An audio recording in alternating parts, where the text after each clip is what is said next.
We are winding down here with day 38, New Rules for a New World. This passage comes from John 21.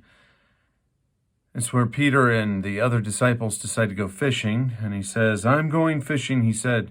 "We'll go with you," they replied. So they went off and got into the boat, but that night they caught nothing. As dawn was breaking, Jesus stood beside the seashore.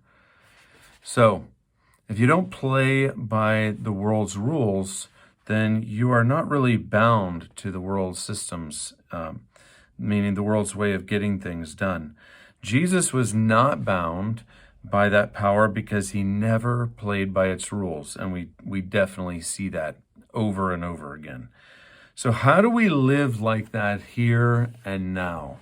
We are transitioning to the sense of, what does all of this story of the resurrection mean for us? What does it mean for us now while we wait and anticipate for our own resurrection? How on earth do we put this all into practice for ourselves in the nitty-gritty day of our lives, 9 to 5, whichever? The final resurrection appearance in the Gospel of John shows us exactly how, to that extraordinary moment which is very ordinary. So these guys, there's about 7 of them who are going fishing. Now commentators will actually say this is them they're going to go back to their old lives. The author disagrees, and I disagree at the same time. They've already seen Jesus resurrected. I think that they enjoyed fishing, and not only that, but they ate fish, and they provided for their families by fishing, and they needed some food, in my opinion. And so, of course, they all go fishing, and bam, the resurrected Jesus appears on the shore. And of course, we see Peter, who is still brash and bold and brave, jumps out of the boat. He can't wait for the boats to get back to shore, so he just jumps and swims over. And apparently Jesus was already fishing. He had fish already cooking over a fire with some bread, and he's basically sitting down and he's looking at disciples and says, "Come and have breakfast with me."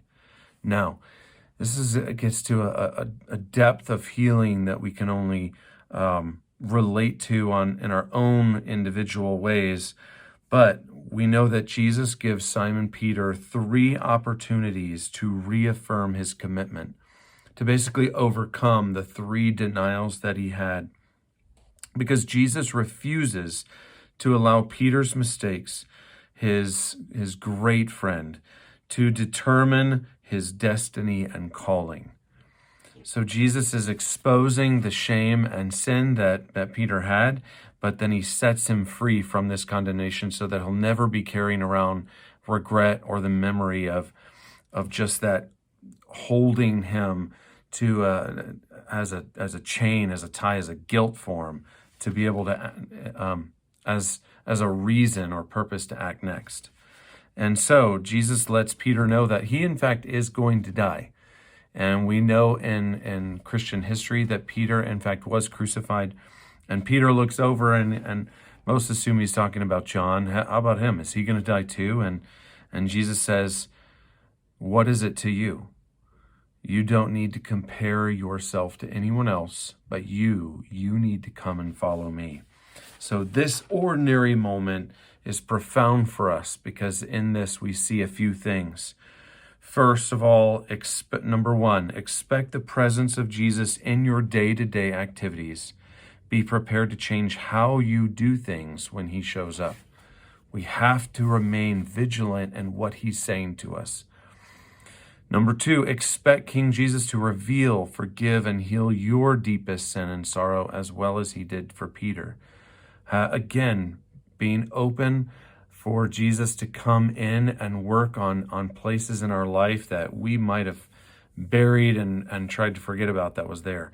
And 3, and this is a big one, I think, for the Christian church, we need to stop judging and comparing ourselves with others. This is an entrenched evil in just the human condition, to judge who is worthy, who is unworthy, who is doing better, who am I doing better than. And the only responsibility we have is for us to listen to Jesus and follow him.